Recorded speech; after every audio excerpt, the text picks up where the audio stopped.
do a few things and that were positive. Really, the highlight of the day was the first media timeout, and play the football teams. I don't want to say miraculous, but I mean really good outcome, and kind of look up and see that, and that was the highlight of the first half anyway, for sure. But congratulations to Brett and the guys getting a road win. You get a road win in the Big Ten, and it's always a great deal. But yeah, that was the highlight of the first half. I thought defensively we were pretty good, so I shouldn't make light of the job we did. Shaw came in here as one of the top scorers in the country, and again he got a little taste of Kyle Boswell, and no points at half. I think they were 1 of 12 from 3, 15 points. I thought we did a much better job of making it difficult for him. I think he saw a lot of bodies. I thought Ben was much better in terms of giving support and helping, as well as Tommy was. But and then I thought KJ was everywhere. KJ had 4 steals and a half. His hands on a lot of basketballs. We did a good job of just guarding them at a night that we didn't shoot the ball very well. So, you know, it's nice to win 47 or 50, whatever it was, and shoot 25% from the 3. So, hats off to Trey. I thought Trey was outstanding in the first half. 8 rebounds, his energy. You start to see what he can do defensively when partnered with 2 other guys who are pretty good, and Kylan's exceptional, and it gives you size and athleticism, and so I was very excited for Trey. I thought he did a really nice job on the defensive side. So, and then Perez had 6.5, you know, double. It's nice to see him get rewarded on the offensive side and do some positive things. But we need Perez.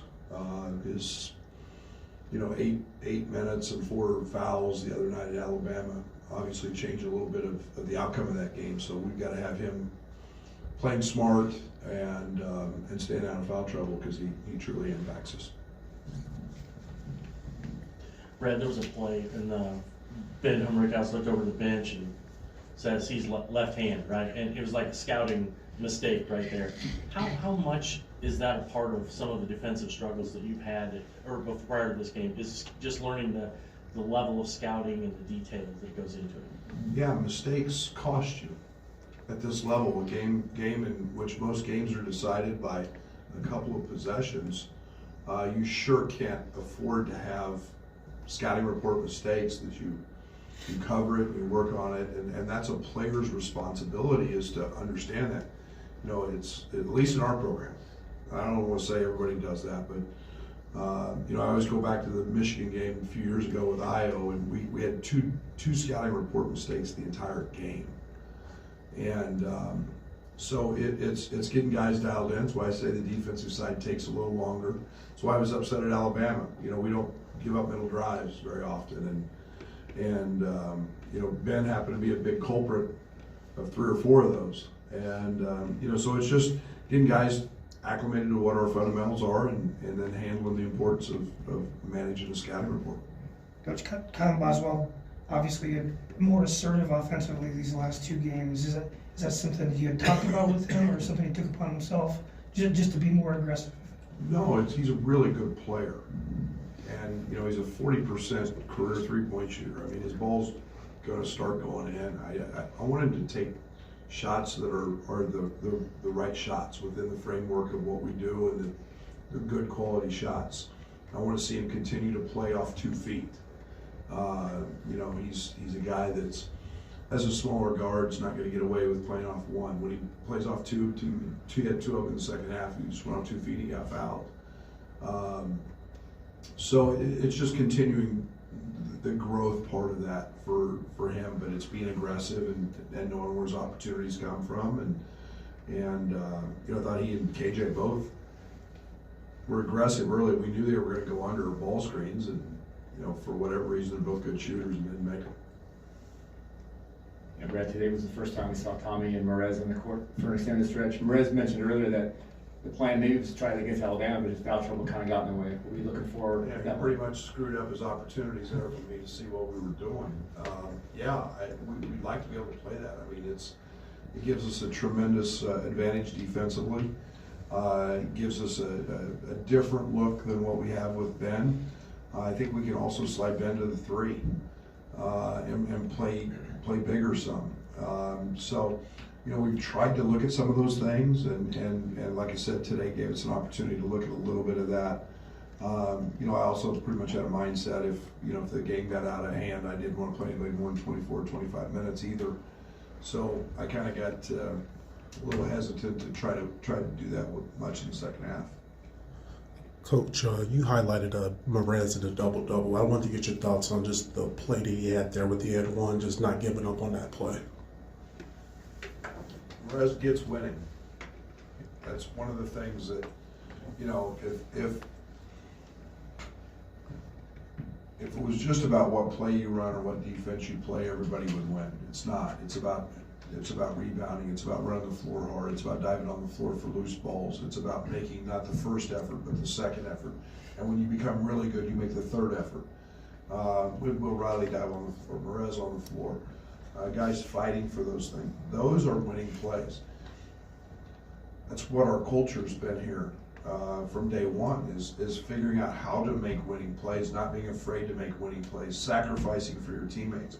Merez is a winner. And that's I can't give him a higher compliment than that. And he's gotten that instilled in him at a very young age. And he's one of the reasons he fits us so doggone well. Brad, it's not often you see a team have only 6 points in the paint. You guys had 9 blocks. What did you see in terms of the activity at the rim? A little better than Alabama. But I think it's an opportunity that for us to continue to grow. We've talked about it since Alabama. I thought we did a poor job in that area. Now, NBA level guards at Alabama.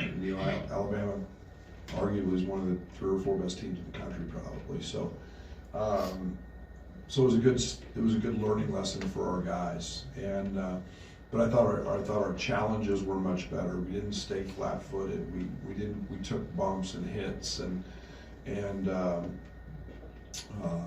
we clogged it. I was very worried. I mean, you get a score averaging 24 a game, and it was about him seeing bodies, and I thought we did a much better job of challenging those. Towards the end of the game, you got to experiment with Will at the point guard position. I guess, what did you see from him, and what would you like to see with him as the primary ball handler?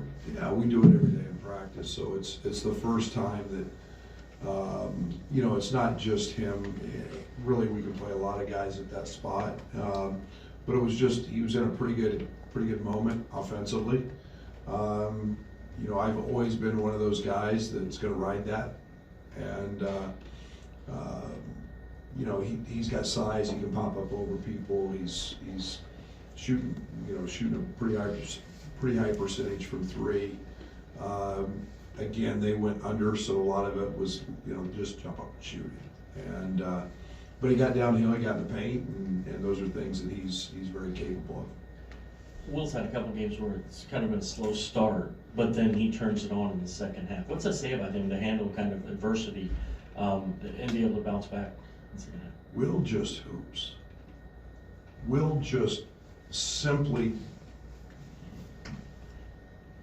I'm going to use the guy's name, Michael Beasley, that I was around at Kansas State, and nothing phases them. Nothing phases Will. I mean, it's he had a tough first half. He got at Alabama, and he missed 3 or 4 and easy ones. He missed a wide open 3, and okay, he just doesn't. He just plays the game, and the thing I was the most upset about him in the Alabama game was he took contested 2s with about 20 seconds on the shot clock. I also understand he's probably going to make some of those, but, you know, he missed a couple guys. He had Tommy wide open on one of them for a 3. To take that downhill, when he learns to continue to get fouled, ooh, I mean, he's a, you know, those are what lottery picks look like. So, but he just plays. Nothing phases him. He plays in the moment. He doesn't play. He's got a gift to not be worried about what I say, not be worried about a missed shot, a bad half. He just plays in the moment, takes what the game gives him, and there's tremendous maturity in that. Coach, one-day prep for Little Rock, have you had a chance to look at film on them, or what are some of the things to expect? I looked at their defensive possessions before the game of the last night, and very similar. We're going to see a team that mixes up defenses. This is a very good Little Rock team. Let's not forget they could have been an NCAA tournament team last year. I think Moorhead beat them in the championship. They got a lot of guys back. They're very, very long. They're very, very athletic. They got transfers. They're going to play really, really hard. You know, they're you picked to win their league or right there at the top. So, you know, they missed a 3. I think they could have made that game pretty interesting last night. Late, they got down really early, 13, 15, but fought back, and that's a good basketball team, and we're gonna have to play better than we did tonight. You know, on the offensive end for sure. Brad, in the post-game clip we all saw on Twitter from the Illini basketball Twitter feed, you mentioned at the end that today was another chance to get better. What did you see today that made you think you guys got better? Well, I loved us defensively, and I can't tell you how excited I am about Kylan and what he's doing and the things he's saying. And I saw Kaspar's take his step today, 4 steals, and I like our physicality on that end today. I liked our rebounding. Now that's not one of the better rebounding teams in the country statistically, so it was something we should have done. You know, in a night when you didn't shoot the ball very, very well, and then I thought we did a much better job offensively. You know, kind of moving the ball and playing with pace, and I feel like half the time our guys are stuck in 3rd gear. We haven't got our guys, or 2nd gear maybe. I think we just play too casual offensively. And there was a play tonight where Draven ran to a corner, Ben ran to another corner, and Will got a layup because they ran to the corner. And they did their job. And when we don't run in space, well, then it takes Kylan and Kasparis and Will, it takes in Trey. It just screws up your whole spacing. And I just feel like we're playing, and I thought the second half improved tonight in that area. It drove me nuts watching us play against Alabama because we never ran. You know, Ben Huberkowitz runs a 4:19 mile. He can run, and he can run all day. Run. Trey White can run. Our bigs can run. And we just have to get out of this casual mindset that we're in, and that's I think I saw some improvement there today. So Brad, after 5 games, I wanted to just get your assessment on the team and how they're settling into their roles and just kind of understanding those roles. I think we're still working on it. I know I am. You know, it's hard because it's you know, some of these games have been like this, and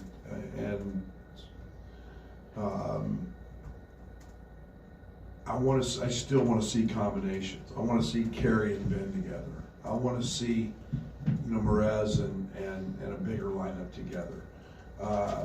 You know, I think we've seen a little bit of a smaller lineup. So I think all those things still define roles. I think I'm a little more comfortable now after 5 games, maybe with substitutions, trying to figure out, you know, I screwed up the other night. And I took KJ and Tommy out at the same time. And KJ was cooking in the Alabama game. And I left him out way too long, and I overthought it, to be very honest with you. And that's on me. But I'm starting to get comfortable with my patterns, with where they can play and how long they can play and what they can do. But you know, still a long ways to go there. Brad, obviously a productive night from Trey. On the note of roles, what do you want his to look like in terms of what you're asking from him? Yeah, make open shots, play really hard, guard your tail off, and go get 11 rebounds every night. And you know, there's going to be opportunities for him there when we space properly to get shots, and he can be a really good driver. I think he missed 2 right at the rim tonight, but he's a great cutter. He adds that to us. He was. I always go back to our Butler scrimmage. I mean, he just diced him with cuts. But again, it's he doesn't have to overhandle. He doesn't have to be a guy who tries to do too much. Just what he did tonight, and he's going to get opportunities to make some threes because he's a good shooter. But you know, I was really proud of him defensively. That was one of the things that excited me the most. Coach, Ben takes a high volume of threes. Obviously, he's a good shooter, but there was a play tonight where he kind of attacked it, closed out, and took it to the rim. What's his complete skill package look like, and what you want to get out of him? He's very capable. He's very capable. I want Ben to be just an efficient player. He's a gravity guy. He's one of the best shooters in college basketball, and I want him shooting. I don't want him ever turning down a 3. If he's got a clean look, those are going to become probably harder for him to find as the competition level goes up. Or, you know, if not, teams are he'll make them pay. But he does have the ability to shot fake. You saw him the other night at Alabama, sidestep, you know, shot fake, sidestep for a 3. He has the ability to drive that. So I mean, he's a really talented offensive player. He's got a pretty complete package on that side. Just side note, were you able to, did you see Ed Cooley's comment? My guys told me about it. I mean, that's not even worth wasting my time on, and you know, it's I don't know what he was referencing that about, but you know, and with Jaden had a productive freshman year here, but I'm not getting into what all that, you know, all that our fans and everybody else have some fun with. I'm sure they probably are, but you're not. I got Arkansas Little Rock to worry about, and Arkansas to worry about, and Northwestern to worry about, and everybody else to worry about. Whether, you know, I don't read your guys' stuff. I'm sure the heck I'm going to read his. All right, we'll wrap